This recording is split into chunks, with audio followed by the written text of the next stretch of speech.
ठीक है, अभी हम पहुंच चुके हैं अपने क्वेश्चन नंबर 5 की तरफ। ठीक है, क्वेश्चन 5 क्या कहता है, ध्यान दीजिएगा। ओके, बोलता है the altitude of A right triangle is 7 centimetre less than it's base.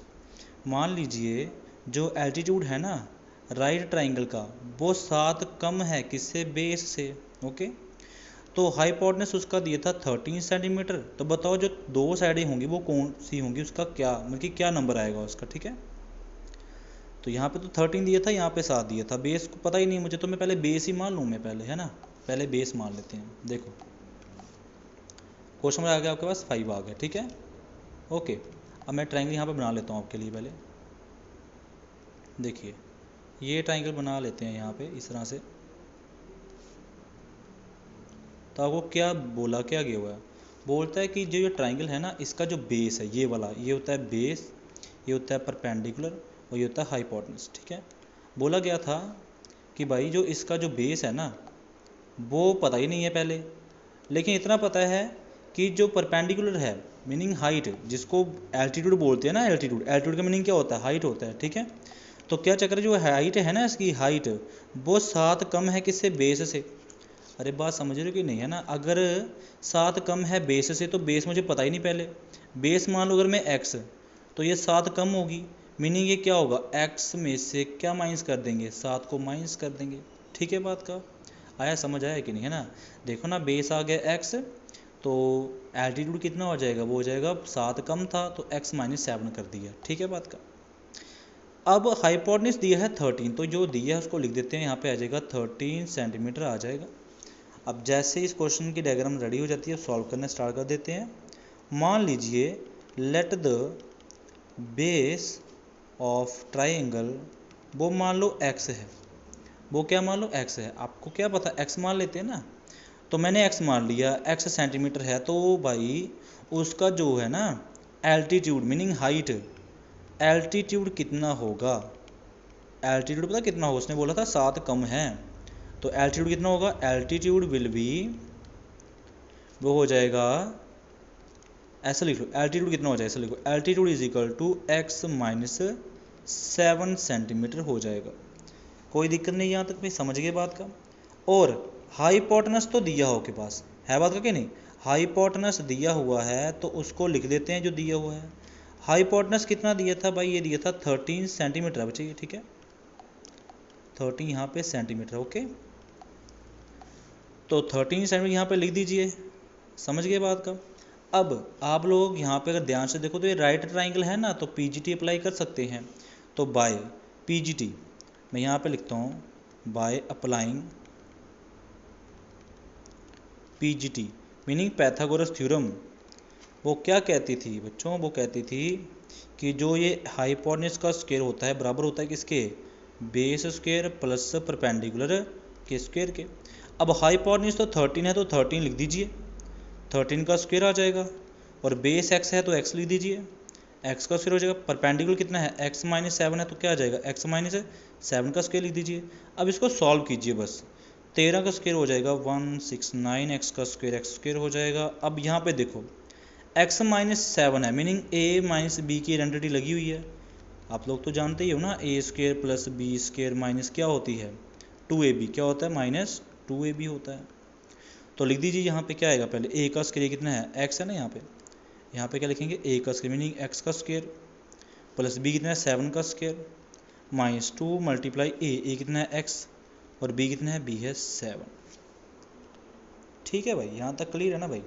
अब आगे देखो 169 x का स्क्वायर हो जाएगा 2x का स्क्वायर हो जाएगा, 7 का स्क्वायर 49 हो जाएंगे, 7 दूनी 14 हो जाएंगे, और 14x आ गया। अब ये प्लस 49 यहाँ लेके तो माइनस का हो जाएगा, तो कितने बचने वाले हैं यहाँ पे, ध्यान देती माइनस, ये ऐसे लिखो माइनस 14x। ओके, 9 में से 9 गए तो 0, 4 गए तो बच गए 2, 120 हो गए, कितने हो गए 120, तो क्या लिखेंगे 122x का स्क्वायर माइनस 14x। कोई दिक्कत नहीं यहाँ तक।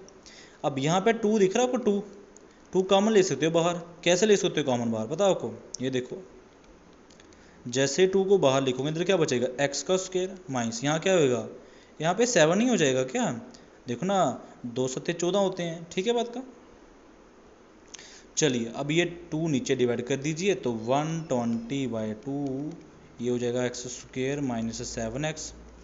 अरे हाफ कितना होता है 120 का? 60 होता है कि नहीं होता है? आया, समझ आया? x² minus 7x।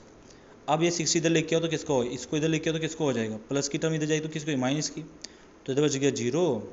यहाँ आएगा x² माइनस 7x और माइनस 60। ठीक है बात का। अब ये 0 को मैं यहाँ पे शिफ्ट कर देता हूँ यार, ऐसे थोड़ा ठीक रहेगा। समझ गए बात का? चलिए समझ आया कि नहीं, है ना? आप इस तरह से लिख दो इसको सीधा। जहाँ देखो जिसको समझ नहीं आ रहा होगा तो वो ऐसे लिख सकता है OR। आप ऐसे लिख लो कि पहले ये टर्म लिखो और फिर लिखो 0। अब ठीक है भाई, अब बताओ a कितना है यहाँ पे, तो आप क्या लिखोगे? हेयर, है ना? क्वाड्रेटिक इक्वेशन बन गई कि नहीं बन गई है? तो मैं इसको तो सिंपल भी तोड़ सकूंगा, क्यों? क्योंकि 7 6 60 12, हाँ। तो आप इसको ऐसे लिख दीजिए x²। 7 को ऐसे लिख सकते हैं 12x में से अगर मैं 5x को माइनस करता हूँ तो क्या बचते होंगे भाई? 12 और 12 में से 5 के तो 7 ही तो बचते हैं भाई। अगर मैं -12 में से 5 निकालता हूँ तो क्या बचेंगे? -7 नहीं बचेंगे क्या? तो मैंने इसके फैक्टर कर लिए, -12 और +5 और 12 आप आए 60। ठीक है, इधर कॉमन क्या आएगा? इधर आएगा x, अंदर क्या बचेगा? x - 12 बचेगा। इधर कॉमन क्या आएगा? 5, अंदर फिर x माइनस क्या बचेगा? 12 बचेगा, क्योंकि 12 5 60 होते हैं। बराबर 0 के, तो 0 के बराबर चल रहा है, कोई दिक्कत नहीं। कंप्लीट है कि नहीं, है ना? अब x - 12 बाहर कॉमन ले लीजिए, अंदर क्या रहेगा? x + 5, तो लिख दीजिए x + 5 लिख दीजिए बराबर 0 के।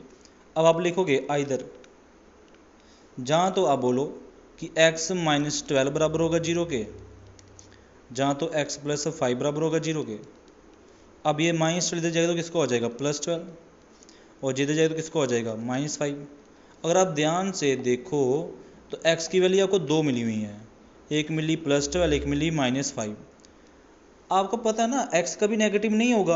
अरे कोई जो डिस्टेंस है, बेस जो है, बेस कभी नेगेटिव का हो सकता है क्या? नेगेटिव का नहीं हो सकता है। तो अब यहाँ पे एक लाइन लिख दीजिए, we know that the value of the base cannot be negative. Negative तो नहीं होगी, नेगेटिव तो नहीं होगी। अगर नेगेटिव नहीं होगी तो फिर क्या होगी भाई? यहाँ पे लिख दीजिए नेगेटिव। ओके, अगर नेगेटिव नहीं हुई तो फिर क्या होगी? प्लस होगी, मतलब पॉजिटिव होगी, तो x की वैल्यू क्या आ जाएगी? बोलो 12 आ जाएगी। अब ठीक है बात का। अब बेस आपका तो आ गया। बेस मीनिंग क्या? ये क्या है? तो लिख दो ना, ये बेस है। बेस आपने x माना था कि नहीं माना था? तो बेस कितना आ गया? 12 सेंटीमीटर आ गया। तो अब एल्टीट्यूड भी निकाल लेते हैं ज़रा। एक सेकेंड, एल्टीट्यूड वो क्या होगा? वो तो x - 7 था, अगर आपको याद हो। देखो यहाँ पे एल्टीट्यूड ने कितना लिया था? x - 7 लिया था, दिख रहा है भाई आपको, है ना? तो x - 7 है, तो आप बताइए x है 12 आपके पास, तो क्या लिखेंगे? 12 - 7, तो करीब -5 नहीं हो जाएगा क्या? आया, समझ आया? तो भाई जो लेंथ है ना दोनों साइड की, लेंथ ऑफ 2 साइड, दोनों साइड्स की जो लेंथ होगी वो क्या क्या होगी? आप लिखिए r, एक होगी 12 सेंटीमीटर होगी, और एक क्या होगी? एक होगी 5 सेंटीमीटर होगी। फिनिश जी। इसी तरीके से आपका क्वेश्चन नंबर जो है वो कंप्लीट हो जाता है अपना 5 क्वेश्चन। चलिए जी, आप इसको स्क्रीनशॉट ले सकते हैं इसका, या उतार सकते हैं, कोई दिक्कत नहीं है। अब बढ़ते हैं क्वेश्चन नंबर 6 की तरफ। लास्ट क्वेश्चन इस एक्सरसाइज का बोलता है कॉटेज इंडस्ट्री है produce a certain number of poetry article in a day. मान लो कि भाई पोइट्री आर्टिकल बना रही है एक दिन के अंदर, ठीक है। It was observed on a particular day, एक दिन के अंदर देखा गया, ऑब्जर्व किया गया कि that the cost of production of each article, जो कॉस्ट है ना, कॉस्ट पैसे जो लगे वो पता कितने लगे? Was 3 more than twice the number of article produced in that day।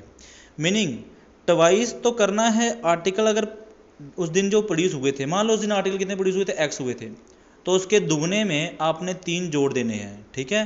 बोला ना twice the number of article, तो आर्टिकल मान लो पहले एक्स से प्रोड्यूस किए हैं उसने, तो ट्वाइस कर देंगे उसका, और उसमें मोर कितने हैं 3, तो प्लस क्या कर देंगे 3 कर देंगे। मैं बताता हूँ कैसे सॉल्व करेंगे, ठीक है। If the total cost of production on that day, उस पूरे दिन, मीनिंग जो ये पूरे दिन की बात चली है, पूरे दिन की बात, अगर 90 रुपये उसने लगे थे भाई, उसके कॉस्ट, उसकी पैसे लगे थे बनाने में, तो बताओ उस दिन आर्टिकल जो होंगे प्रोड्यूस कितने होंगे और कॉस्ट कितनी होगी हर एक आर्टिकल की, ठीक है। अब आपको समझाते हैं ना कैसे करना है ना। देखिए आप इस तरह से मान लीजिए ना कि आपके पास जो है नंबर ऑफ आर्टिकल प्रोड्यूस हुए थे उस दिन के अंदर। क्वेश्चन आएगा आपके पास, कौन सा क्वेश्चन है ये, क्वेश्चन है 6 क्वेश्चन, ठीक है। आप मान लो ना ऐसे करके लिखो यहाँ पे, let the number of article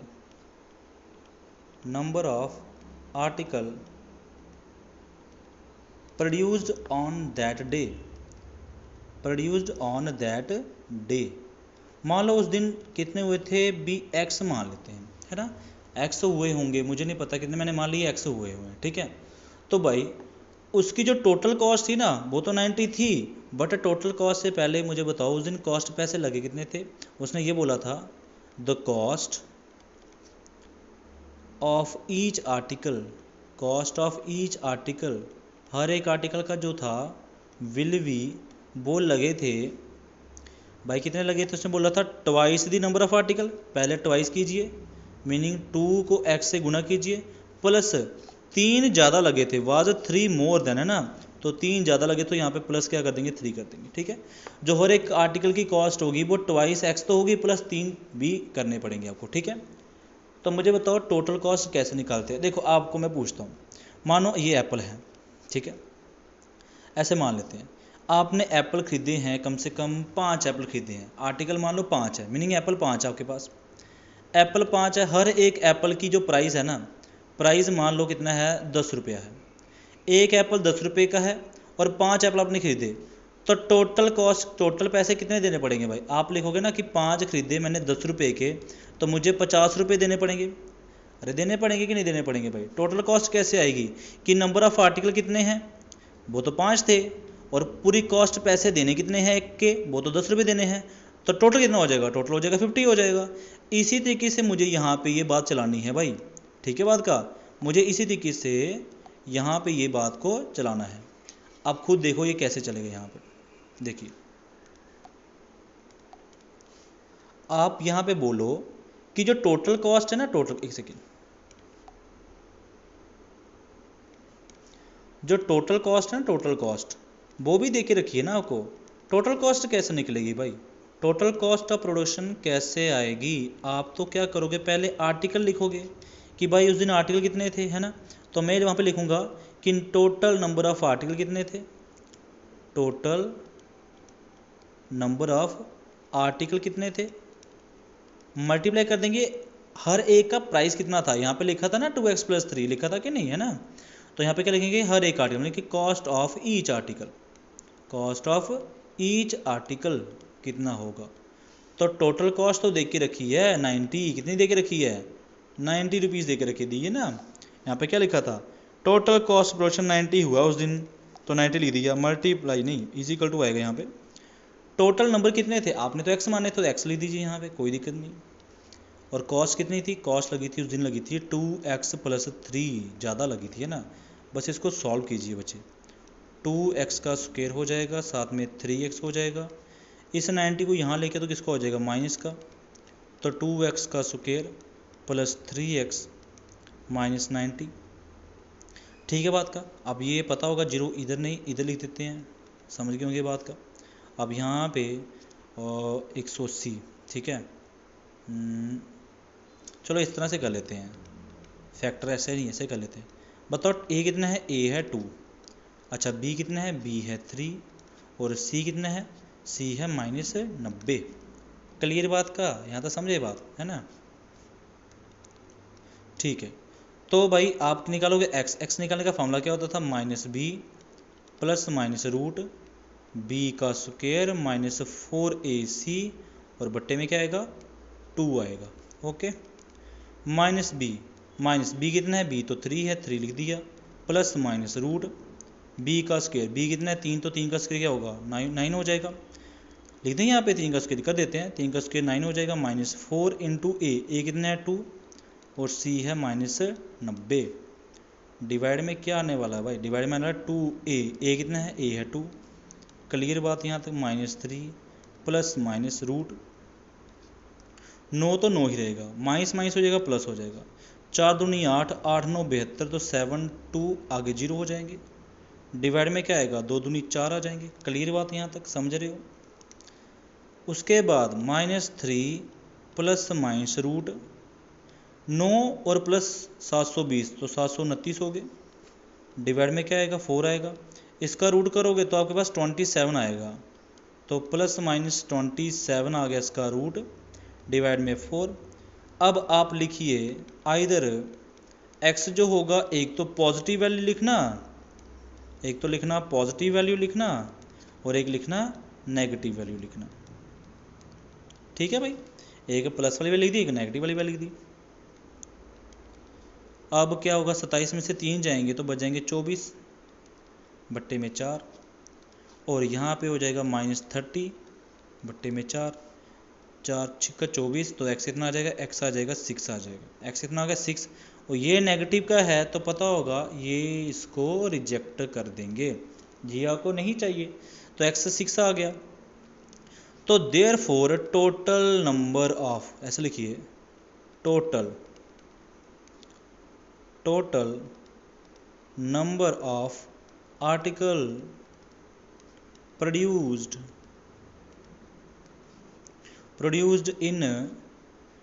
in day, ठीक है, कितने हुए थे भाई, आपको पता होगा 6 हुए हैं, कितने हुए हैं 6 हुए हैं, तो 6 लिख दिए। तो उसने पूछा था ना कि भाई नंबर ऑफ आर्टिकल प्रोड्यूस कितने हुए थे उस दिन, तो आपने बोल दिया 6 हुए थे, क्वेश्चन पूछा था ना आपसे कि आर्टिकल कितने प्रोड्यूस हुए थे, आपने क्या बोला 6 हुए थे, बस ये पूछा था, लिख दिए। और भी पूछा बच्चे आपसे, और पूछा कि कॉस्ट कितनी है हर एक आर्टिकल की कॉस्ट कितनी है भाई, तो मुझे बताओ, मैंने यहाँ पे लिखा था ना, मैंने क्या माना था कि कॉस्ट हर एक आर्टिकल कितनी थी, 2x + 3 थी, कितनी थी 2x + 3 थी, तो उसके आगे मैं यहाँ पे क्या लिखूँगा कि जो कॉस्ट होगी ना, कॉस्ट ऑफ ईच आर्टिकल वो क्या होगी 2x ना, x कितना आएगा 6 + 3, तो 6 दूनी 12 + 3 15, तो 15 रुपीज़ होगी भाई, ये 6 रुपीज़, ये 15 रुपीज़, फिनिश हो जाता है। इसी तरीके से ये 6 रुपीज़ नहीं, यहाँ पे तो आर्टिकल ही है ना, यहाँ पे 6 रुपीज़ नहीं, आर्टिकल रुपीज़ थोड़ी है भाई, आर्टिकल तो 6 ही प्रोड्यूस होंगे, प्राइस आपका 15 रुपीज़ लगेगा, ठीक है भाई, समझ गए बात का। इसी तरीके से आपका क्वेश्चन जो है वो ये भी फिनिश हो जाता है, क्वेश्चन नंबर 6 पूरा करवा दिया हुआ है, स्क्रीनशॉट ले सकते हो अपनी मर्जी से, जा तो उतारिए, ठीक है। चलिए जी, अभी इसी तरीके से आपका क्वेश्चन फिनिश हो जाता है, तो ये जो एक्सरसाइज है ये भी फिनिश हो जाती है। अब बढ़ेंगे अपनी नेक्स्ट वीडियो में नेक्स्ट एक्सरसाइज की तरफ, यहाँ पे हम सॉल्व करेंगे 4.3। तब तक बाय बाय, वीडियो को लाइक और सब्सक्राइब कीजिए, ओके जी, बाय।